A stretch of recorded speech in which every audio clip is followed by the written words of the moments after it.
Halo guys, kali ini saya berada di Agrowisata Kampung Kopi Banaran. Agrowisata Kampung Kopi Banaran ini terletak di Jalan Raya Semarang, Bawen, kilometer 1,5. Agrowisata Kampung Kopi Banaran ini merupakan agrowisata yang dikelola oleh PT Perkebunan Nusantara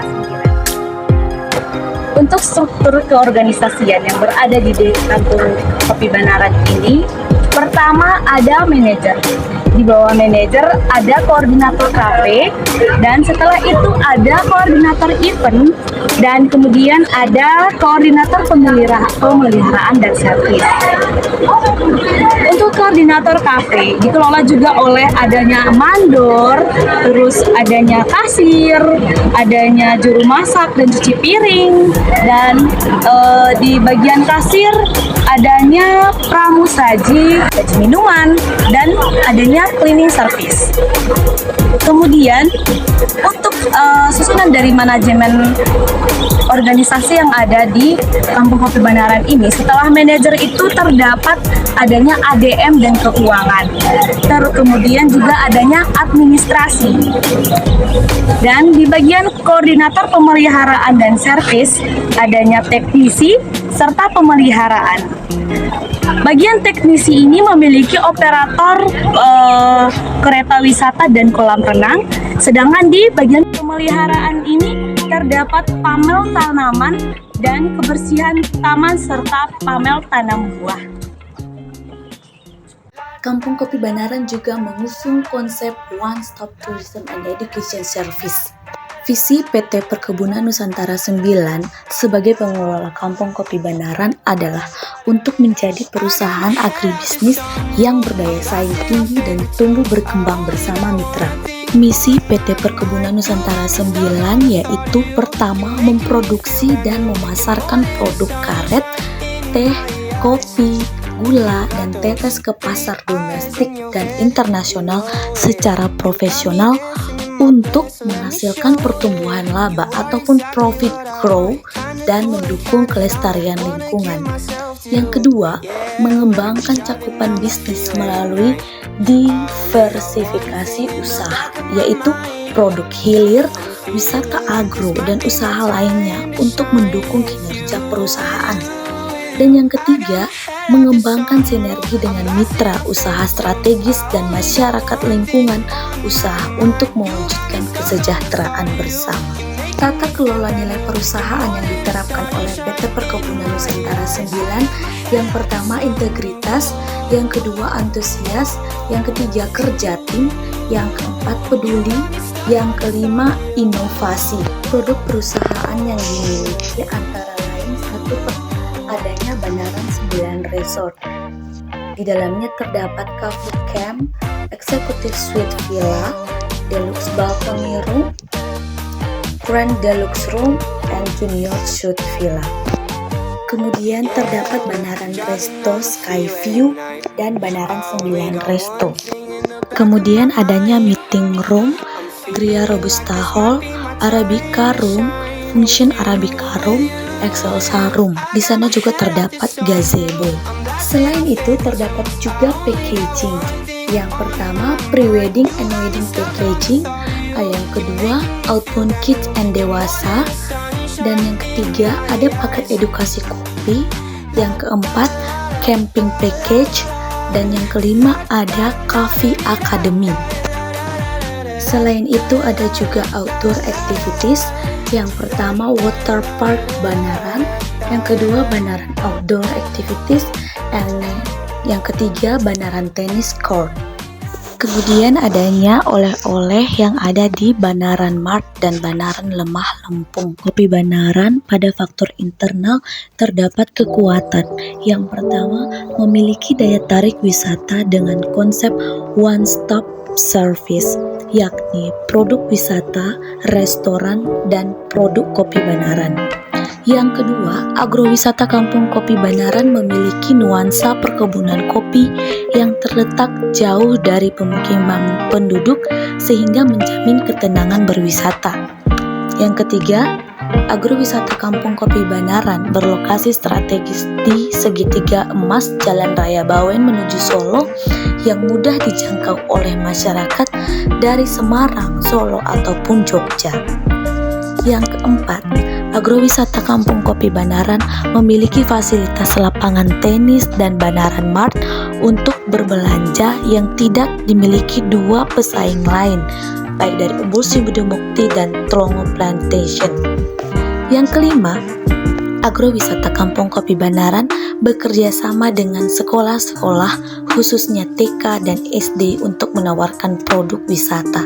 Dari faktor eksternal terdapat peluang. Yang pertama, sudah adanya akses jalan tol yang menghubungkan Semarang Bawen sehingga mempercepat perjalanan menuju agrowisata Kampung Kopi Banaran. Yang kedua, bekerja sama dengan Asosiasi Wisata Agro Indonesia atau AWAI dalam mempromosikan daya tarik wisata. Yang ketiga, keterlibatan masyarakat dalam pengembangan agrowisata Kampung Kopi Banaran terbukti dengan 50% karyawan diambil dari penduduk sekitar.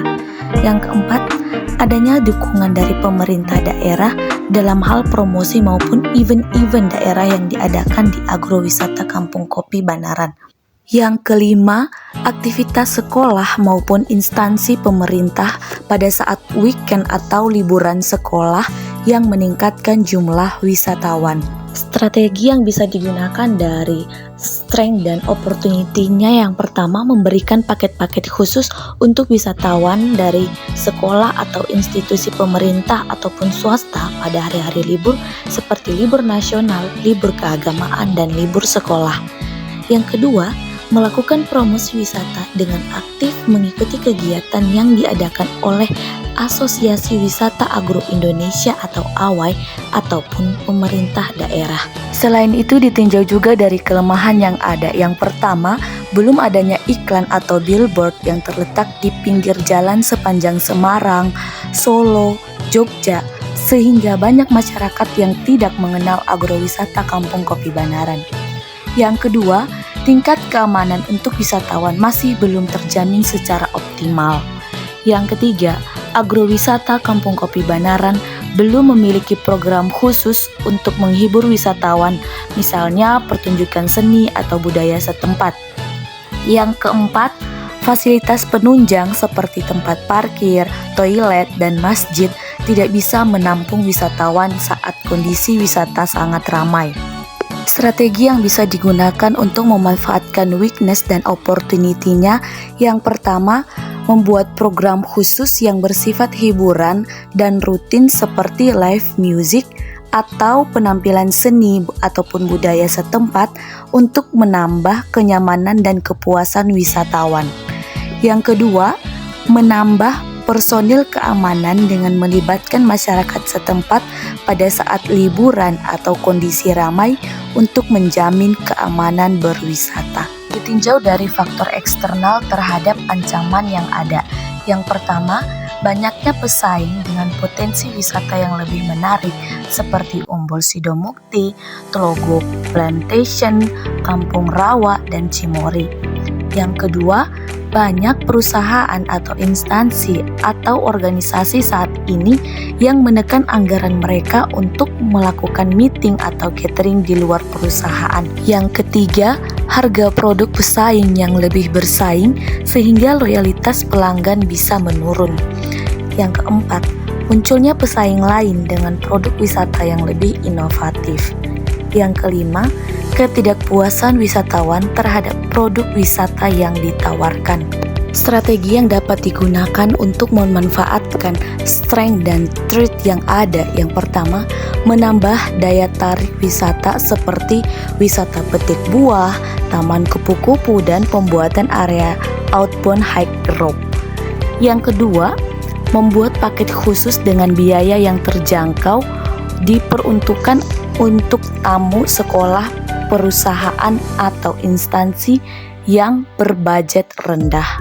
Yang ketiga, melakukan promosi melalui media cetak ataupun elektronik sehingga dapat menarik agar citra agrowisata Kampung Kopi Banaran lebih unggul dibanding kompetitor.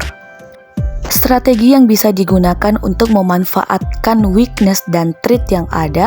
Yang pertama, menjalin kerjasama dengan penyedia paket tour atau travel yang dapat dengan mudah diakses oleh masyarakat atau instansi atau bahkan perusahaan yang ingin berwisata. Yang kedua, menyediakan pusat informasi untuk menampung pesan, kesan, atau bahkan keluhan dari wisatawan sebagai feedback untuk agrowisata Kampung Kopi Banaran.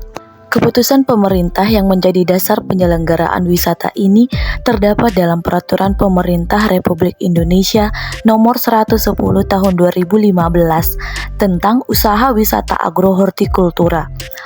Terdapat juga di dalam Undang-Undang Nomor 13 Tahun 2010 tentang Hortikultura dan diatur dalam Undang-Undang Nomor 10 Tahun 2009 tentang Kepariwisataan. Saya atas nama Maria Goretti Samasilaiga Via Fau dengan NPM 21530153 mata kuliah Pengelolaan Potensi Wisata Alam bersama dosen Pak Pranoto Hadi Praitno SPD 4.